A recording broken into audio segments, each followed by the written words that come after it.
Hello, dear friends in Bulgaria and all over the world, and welcome. We are watching the TV show Visible and Invisible, Counter-Propaganda. I'm SVET DI-NAHUM. Russian aggression against Ukraine has its global implications. Putin's war of choice is destructing the international order and is enormously endangering world peace at a scale unseen since World War II. Today, I'm excited to talk to the United States security and military expert Alex Plitsas on these issues.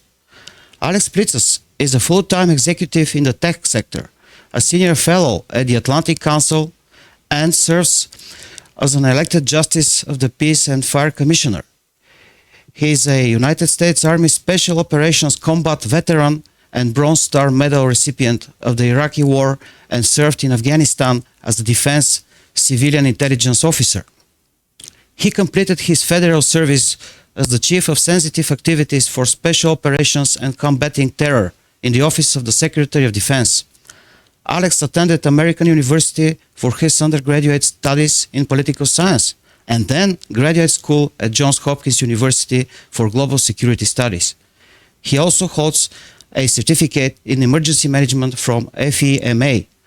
Welcome, Alex. Thank you. It's a privilege to be here. Alex, in your view, what are the direct global implications from Russia's war against Ukraine? Well, there are a number, unfortunately, and none of them are positive, other than the Russian military depleting itself and exposing itself as a hollow shell. The implications on an economic level are significant, and many of them are related to the food shortages that are created due to the world's largest percentage of grain exports coming from the fertile soil that is in Ukraine and along the Russian border there, which has obviously been disrupted. There have been attempts to get those shipments going, and all of those shipments primarily end up going to developing nations. And so you have a lot of folks who rely on that food and the exports from there in order to sustain themselves.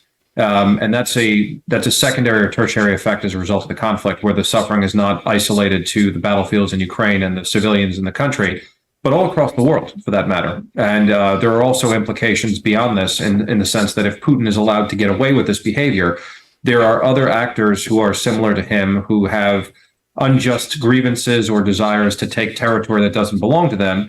And if the world does not hold Putin and his regime accountable for their actions, we could see similar types of actions or this conflict spill into neighboring countries, which is why it's imperative for the United States, NATO, and other allies to continue to stand by Ukraine and provide the necessary support for them to defend themselves against completely unjustified Russian aggression and war crimes. Yeah, and what would be the consequences if the United States Senate declared Wagner Group a terrorist organization? Excellent question. And it's not a process that's easily understood for many people around the world, but in the United States, among other countries, we have a process for designating groups of individuals or individuals themselves as terrorists, right, who use violence as a means of attempting to achieve some sort of political or policy outcome. So in this case, Wagner has been designated, or will be designated, right, as we move through this, a terrorist organization, and in doing so, that allows the State Department or the Treasury Department to place sanctions against individuals. It also bars people from acting with them. We do have a law against material support to terrorism inside the United States. So any actions that are taken that would financially or otherwise benefit the Wagner Group would also be a crime for those who are supporting them. So this designation is pretty significant in that regard and places them under pretty strict sanctions, which is one of the few measures you could take outside of action. Because in the United States, when we look at policy tools that are available to, say, the President of the United States or another executive, we call it the DIME paradigm. It's an acronym, DIME, so diplomatic, information, military, and economic. So in this case, it's economic sanctions, right? There is some diplomatic effort there to designate them as as a terrorist network. And then finally, what you don't want to end up in is a military conflict over that. But those are the options that remain on the table for the President of the United States. Okay, that sounds really encouraging for the free world. I'm constantly asking my guests this question. Should Russia be allowed at all to be a permanent member of the United Nations Security Council? I mean, I certainly don't think so, in my personal opinion. At an institutional level, right, there are five, for those of you who are not very familiar with the Security Council or the UN process, there are five permanent members of the Security Council, which is the executive governing body per se of the UN, right? And people and countries will rotate on and off of there, except for the permanent five: the United States, China, India, France, and Russia, right? So as you go through that, Actually, it's not India; it's the United Kingdom. United Kingdom. Sorry, I said India for a second. I'm having a heart attack. Thank you, my friend. Yes. Welcome. So as you go through the five permanent members that are there, any one of them has veto power, so they can stop anything from moving forward. And that was meant to have the global powers after World War II be able to have a bigger say in what goes on across the world, and ensure that a group of rogue nations doesn't get together and basically usurp power and force their will on folks, which may not necessarily be very democratic when you look at it, but was meant as a control measure. Unfortunately, the Russians have taken advantage of that, and they have used that position to veto any actions that are taken against them for things that they are doing which are in clear violation of international law, or anything that would negatively impact them as a result of their actions. So unfortunately, they have all but rendered parts of the UN ineffective by their ability to stop any actions designed to punish Russia for their illegal actions.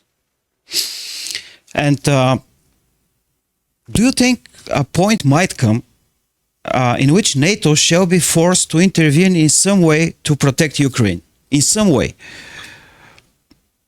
So from an intervention perspective, there's a couple of different scenarios which have been floated very publicly in the news, and I think the risk and potential for the conflict to scale is really what's trying to be avoided. So the first thing that was floated would be a no-fly zone, which would involve U.S. or NATO military aircraft overflying Ukraine to ensure that Russian aircraft are not able to fly and strike inside the country, whether that be against military or civilian targets, which is what they've been targeting to date. The thing is, once you do that, those aircraft are now in a combat zone. And if there's a miscalculation, if the Russians, were to fire on one of those aircraft, and these types of things do happen in combat, right? There are moments, we call it Clausewitz called it the fog of war, right? And that's what happens when you engage in combat, that sometimes things aren't always clear. And if there is a NATO aircraft that is shot down or whatnot, that could then escalate the conflict to where you now have, potential impact between Russia and NATO, as was evidenced when there was a misunderstanding regarding or confusion rather, regarding the missiles that landed in Poland. There was initially some thoughts that perhaps those were Russian missiles that overshot their targets. It appears to be that those were Ukrainian air defense missiles trying to shoot down incoming Russian missiles, which were aimed at civilian targets and were essentially killing civilians in the area. But the reason that was of such concern is that NATO has in its charter what's called Article 5. And that's the premise of that is generally that an attack on one is an attack on all. So if there's an attack on one NATO member, they can attempt to invoke Article 5, and then all of the members of the alliance are required to come to their aid and send forces to help. And the last time that was done was after 9/11, and the United States invoked it, and that's why we saw NATO member states sending forces of various sizes to Afghanistan over the last 20 years. So that's the risk of escalation there. And I think obviously ground forces and things of that do not seem to be in the cards. I think NATO is looking at Ukraine, as an ongoing conflict that needs to be resolved. That is unjust, but Ukraine is not a NATO member state, and so I think they're going to continue to draw the line at providing material support at this point, and not actually getting engaged themselves, unless there is some sort of catastrophic event at the hands of Russia, whether that be the use of nuclear weapons or things along those lines, which I think President Biden has articulated publicly. What if Putin attacks NATO country? If Putin attacks NATO country, then absolutely there'll be an overwhelming military response from NATO. There will be absolutely zero tolerance for any attacks on NATO countries on their soil of any kind, for that matter.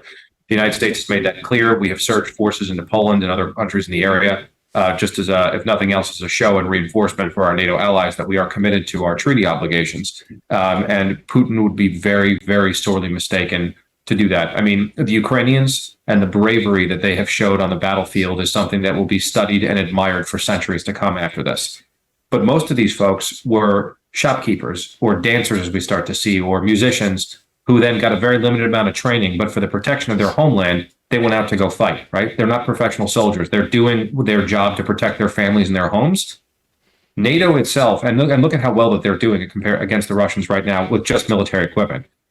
if Russia and this hollow shell of an army that's supposed to be a professional army is being beaten and held back by a bunch of civilians who got together and volunteered to defend their homeland, imagine if they had to do that against professional soldiers who've been at war for the last 20 years and actually know how to fight, right? The Ukrainians are holding their own and they're beating them senseless at this point, and they're with a minimal skill level, and they're impressing the entire world watching them.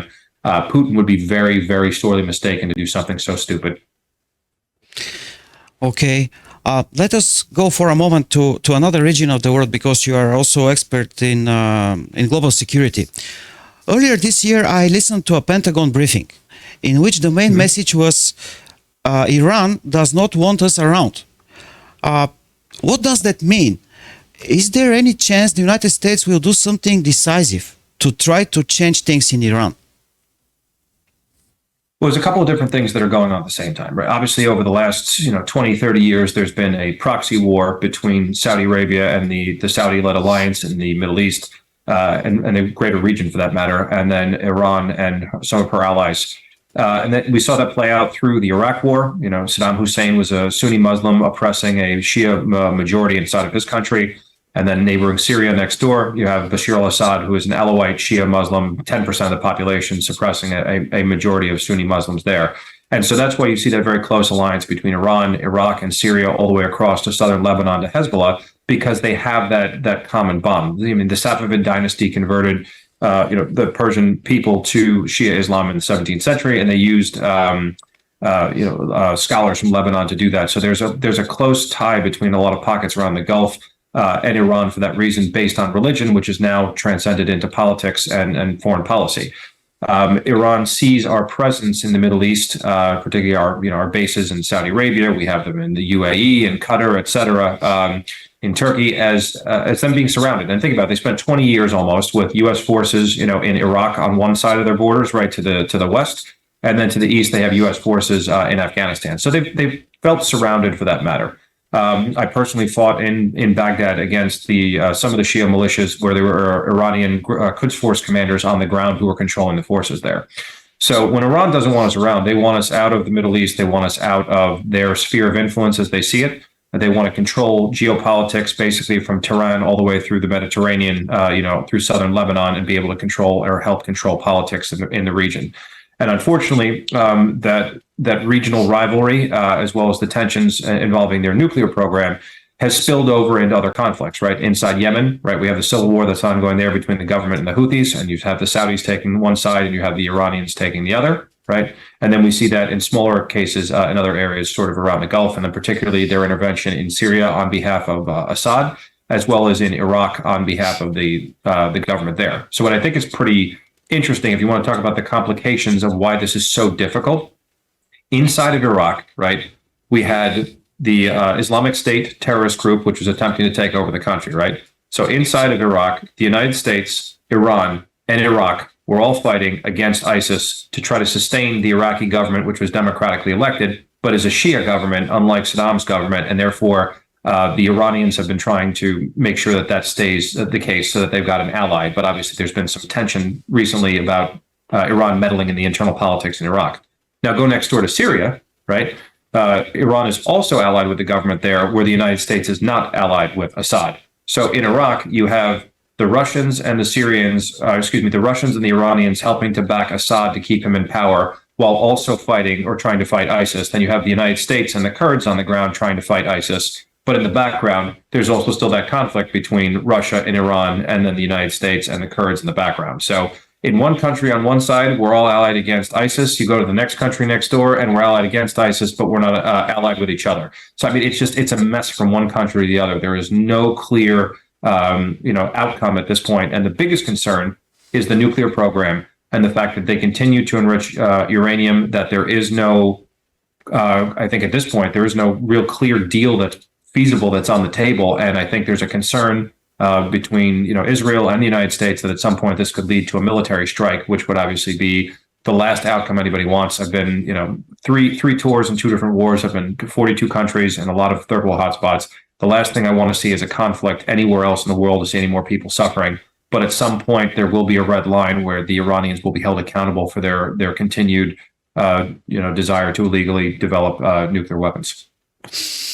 And yeah, from your very clear points, very interesting for the public, directly comes the next question. What do you think? How good are the declared perfect relations between Russia and China? Are there any grounds for a strategic disagreement between them? Recently, the Chinese President Xi Jinping made a major visit to the Middle East, and he called it a new era. Sure. There's a elephant in the room when it comes to Russia and China, particularly in light of what's going on in Ukraine. China has made they haven't tried to hide the fact that their one China policy views Taiwan as part of mainland China. And as a result of that, at some point, they would obviously like to take the country back. I think there's open speculation at some point that they would like to do so by military force if necessary, if the Taiwans decide that they're not going to join China at will, which is where we've been politically for quite some time. So China's stuck between a rock and a hard place, right? They look at the Russian actions in Ukraine, the war crimes, the raping, the torturing, the executions, and everything else, and the need as a rising global superpower to be able to speak out against those actions. At the same time, when they're looking at a potential or similar action, maybe hopefully sans the war crimes of wanting to take back Taiwan, Russia has a long memory, and if they are not getting the support they need from China now, or at least if China doesn't remain neutral throughout this conflict, I think China sees the long-term implication of that for themselves. And so that's the big challenge that's there. And I think, China also has massive trade with Europe, the United States, and other places that they wouldn't want to see disrupted as a result of this ongoing fight in Ukraine. And so their support for Russia has been extremely limited. There are some shows of support, like you said, some of the statements that have been made. But when push comes to shove, everything's about the almighty dollar at some point. And unfortunately, I think from a trade perspective, that's where the Chinese will eventually land on this particular issue. But I don't think we're going to see them take a hard stance on Russia again, unless Putin does something so wildly out of bounds in non-conformance with international law and standards. Which is hard to imagine there's anything more he could do at this point. I was in Ukraine a month ago. I met with some of the victims, and I've been to war numerous times. I've seen some pretty awful stuff, or at least I thought I had. I have never seen anything like this in my life. The barbarity, the inhumanity, and the cruelty, that these Russian soldiers have shown in their actions inside of Ukraine is beyond anything I could have possibly imagined. And there is no way you get an 18-year-old kid from the middle of Russia somewhere else who hasn't really traveled anywhere, who goes into a village or a town outside of a city in Ukraine and decides that they are going to sexually assault women that they've never seen, some young girls, some old women, torture people and kill them, unless they are kind of brainwashed to do so via propaganda. And that's why the propaganda is so dangerous, because it's what's fueling these war crimes. Normal people don't do things like this. Is the military aid for Ukraine sufficient enough, though? Is there any chance for providing Ukraine with attacking capabilities? You mean attacking inside of Russia? Attacking in terms of that the military experts right now say that the Russian army right now has gone to the trenches for a long period. Yes. Yeah, so we're on the same page there. I just want to clarify to make sure I understood your question. So thank you for providing the clarity. The trench warfare is something obviously that's been unseen in this scale since World War I almost, because it's so ridiculous. You've got infantry troops entrenched, they're dug in, and then you've got artillery fire that's kind of going back and forth on both sides. Now, the HIMARS and some of the others, which are precision strike systems, are providing the Ukrainians with some offensive capabilities they didn't previously have. And they launched that massive counteroffensive to the north and east to take back Kharkiv and the region, pushing back towards the Russian border, where the Ukrainians have recovered about 50% of their territory. And I think to your point, yes, that there is a need for additional offensive military hardware to continue that push. And again, the United States has chosen this policy line for whatever reason, that they don't want to provide certain systems because they're worried about attacks inside of Russia. If the systems are capable of striking that far outside of Ukrainian territory. And I think there's a fear that that would be seen as an escalation in Russia and justification for the use of tactical nuclear weapons or something along those lines. So it's trying to strike this balance between ensuring the Ukrainians have what they need to defend themselves and win, but also not escalating the conflict to where this becomes, truly World War III. Which is essentially being fought in Ukraine only. But as you mentioned earlier, that's potentially how it expands to neighboring countries. Do you expect any change in U.S. policy toward China in January next year when the new Congress shall be summoned? And if so, how that would impact the relations between the United States and Russia? So that's a great question. We're already starting to see some of those changes now. So the incoming speaker assumed it would be Kevin McCarthy, who is a Republican, as you mentioned. We're seeing a control change in the House. In the United States, we have two legislative bodies. We have the House of Representatives and we have the United States Senate. And the Senate, there are 2 senators for every state. So 50 states gives us 100 senators, 435 members of Congress, and that's on the House of Representatives, and that's determined by population. So there's a lot more members of the House. But what's unique to the House of Representatives, among other things, is that all funding bills, any bills to spend money, have to originate in the House of Representatives, not the Senate. So that'll be under Republican control, right? So that's from a budgetary perspective. That's how there'll be some impact. And then assumed Speaker McCarthy, incoming anyway, also mentioned that he would put together a standing committee on China, and particularly deal with some of the things like intellectual property theft and other actions they're taking for currency manipulation. So China has been very vocal in their opposition and anger towards U.S. policies, that are calling out the currency manipulation and things along those lines on an international stage. They find some of it to be hypocritical. But the United States is stuck to its guns. So I think there'll be a little bit more, in your face, holding folks accountable from the House of Representatives than you see now. Because the foreign policy of the United States it's obviously the prerogative of the president in terms of, being the commander in chief, being in charge of all the executive departments and agencies, including the State Department, appointing the Secretary of State, and our foreign policy as a country in general comes from the White House. Congress's role is oversight, but they also have the ability to fund. And then the Senate is also needed to confirm any ambassadors or things along those lines from a checks and balances perspective. So with Democrats in control of the House and the Senate, for the most part, they'll stand firmly behind the president of their party. It would be the same as if a Republican was in, unless they were doing something truly crazy. So what you will see is, I think, a little bit more partisan activity where folks will be not only looking to hold China accountable, but then also, really push the Biden administration to do more in areas where they think they're being too soft, per se. Okay. I have a couple of more questions. First of all, in the recent years, we all could see more engagement of the free world in the region of Central Asia. Do you think Russia still has its control over Central Asia region, over the former USSR republics there? So I know, Putin, when he was in charge of the intelligence services, had stood up directorates that were responsible for some of those former Soviet satellite states.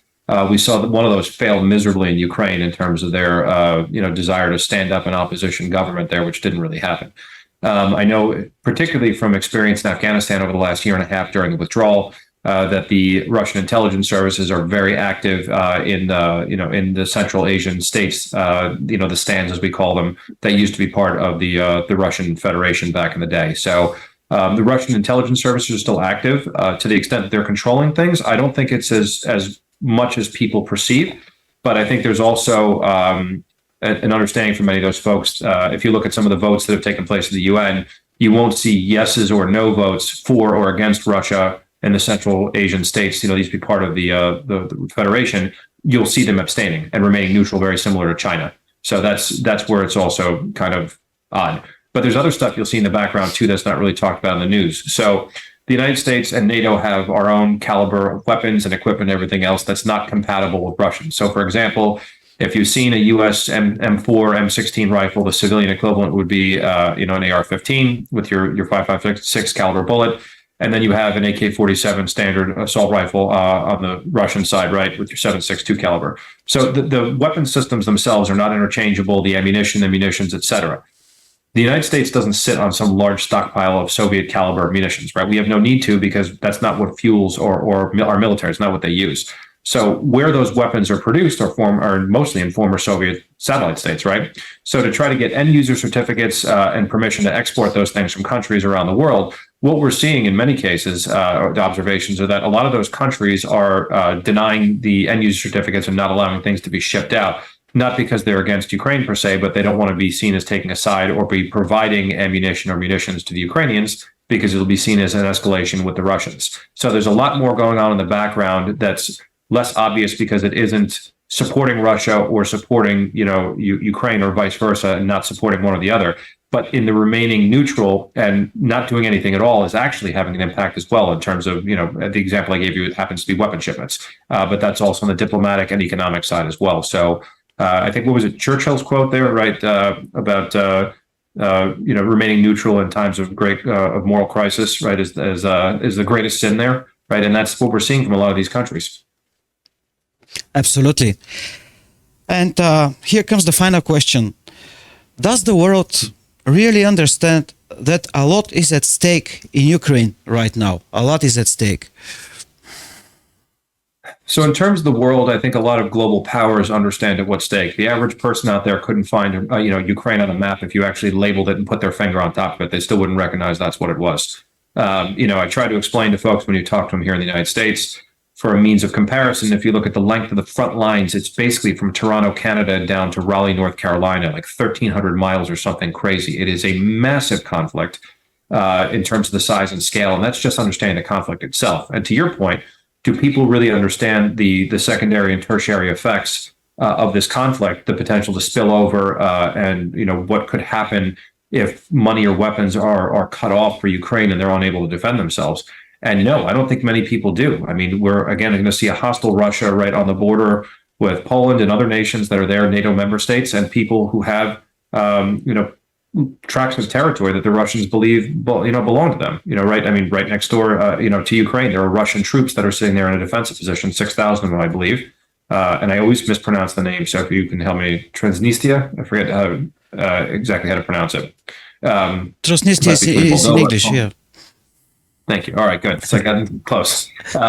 Yes, I mean, there are border conflicts all over, but this is not unique, right? So we've seen this before, and we've seen what happens when no action is taken. I was in Iraq in 2008 when I was coming back from my 2 weeks of leave, and I arrived back in Baghdad, and there are 2,000 Georgian troops on the airfield. And I'm looking around, and I asked somebody, what's going on? Where are the Georgians going? They said they're going back to Georgia because the Russians invaded and they started a war there. So, it was, again, all over nonsense, right? And this is, there are some provinces in northern Georgia, South Ossetia and Abkhazia, right, which were, there are some ethnic Russians. And so Putin has tried to use basically the same line from Stalin from World War II, that there is, that his job is to protect the Russian-speaking ethnic Russian diaspora wherever they happen to exist in pockets. And so what we saw happen in Georgia, that went unchecked from the United States and from the rest of the allies, right, for the most part, we really didn't do much in response. People will claim we did a lot. We absolutely did not, right? And the same thing with Crimea in 2014, right, when, whatchamacallit, when we had, when the Russians came in and they wanted Sevastopol to make sure they were able to get the headquarters as well for the Black Fleet and make sure that they were able to sustain their Navy in the winter, because it's the closest warm water port to counter NATO in the Mediterranean, right, is from there. So when they came in again, we really didn't do much. And in each case, what did we see? We saw Russian propaganda, which both domestically in Russia, which was meant for their audiences to support Putin, right? And then also inside Ukraine, where they made it look like there were these, ethnic Ukrainian anti-Russian fascists that were running around assaulting and killing people, and that the hub of this activity was in, Western Ukraine, and it was being supported by NATO. I was in Ukraine in January and February of 2014. I was there when the Maidan was on fire, when the president fled, and I was in Lviv, out in the west where the supposedly hub of activity was. There was nothing going on. There were tourists milling about, buying chocolates and shopping in stores. Like, this was all utter and complete nonsense that the Russians created. And the reason that they did it is they created a narrative that there was this fictitious threat that needed to be dealt with. And so the Russian intelligence services come in. They help to prop up an opposition movement in the regions that Russia wants to at that point take over, right, which is in eastern Ukraine, the Donbas area now, which is spoken about. And in doing so, they prop up this opposition government, who then says, "Hey, we're under threat. We're going to invite the Russian forces in to come provide security and protect us." So Russia creates the threat. They prop up a non-existent government that they're pulling the strings on, a puppet government, and then their troops are brought in afterwards. It's basically a way of conducting an invasion without actually firing a shot. That was a fundamental change in warfare that we saw in 2014, and it largely went unchecked. And I also think, Russia at that point saw the value of using, deception, or, in this case, misinformation, as we'll call it, or propaganda applied to an adversary. and being able to achieve strategic results at very little cost and no risk to them from inside Russia. And I believe the success in 14, that the fact that they went unchallenged, and that information campaigns that don't result in some sort of physical act of violence where somebody's hurt goes unchecked, that was the motivation for them to interfere in the United States in 2016 in our presidential election, right? And they saw, again, for very little money, how they could sow societal discord inside the United States, which is why they tried to do it again in 2020. So again, to your point, if the world does not start to recognize the potential risks of this conflict spilling out of Ukraine, and more importantly, as you've mentioned and we've spoken about, the propaganda, in getting that under control and not allowing the propagandists to operate, we're going to be in trouble. And the last point I'll make on that really quickly, sorry, I know I've been on a diatribe here, is the propagandists have operated with impunity, right? In the United States, this has devolved into some ridiculous conversation about whether or not we can regulate people's speech on Twitter. It's too late at that point. Once someone has introduced information into the information environment, it's too late. It's out there and it can be discussed. And, according to our laws anyway, unless you yell, fire in a crowded theater, as the example from the Supreme Court, where you're going to incite violence or things of that nature, you have protected free speech. As I like to say, you have a right to be a moron. You want to be an idiot online, you have the right to do so. And if we don't get to the root cause of where this is coming from and hold the propagandists accountable, right, it's too late. They're going to continue to file all of that stuff or throw it into the public space and then let it be discussed. And then we're stuck trying to deal with the after effects, which is impossible to control. So it's a really precarious situation in which we find ourselves. Okay, this is a great finale. And Alex, I thank you so much for your fascinating and quite experienced and fascinating, amazing interview. I hope we will have the chance to continue this conversation in the future. Thank you so much, Alex. You're welcome. It's a privilege to be here. Thank you so much for having me. Thank you. This has been my exclusive interview with Mr. Alex Plitsas from the Atlantic Council. I'm looking forward to continuing interviewing global security experts from all over the world. I thank you all for being together tonight with Visible and Invisible Counter-Propaganda with me, SVET DI-NAHUM. I will see you next time. Until then, you may like, follow, and share our Visible and Invisible Facebook page, follow me on Twitter, subscribe to our YouTube channel, or support us on Patreon. Thank you all. Stay cool as usual. Have a good one.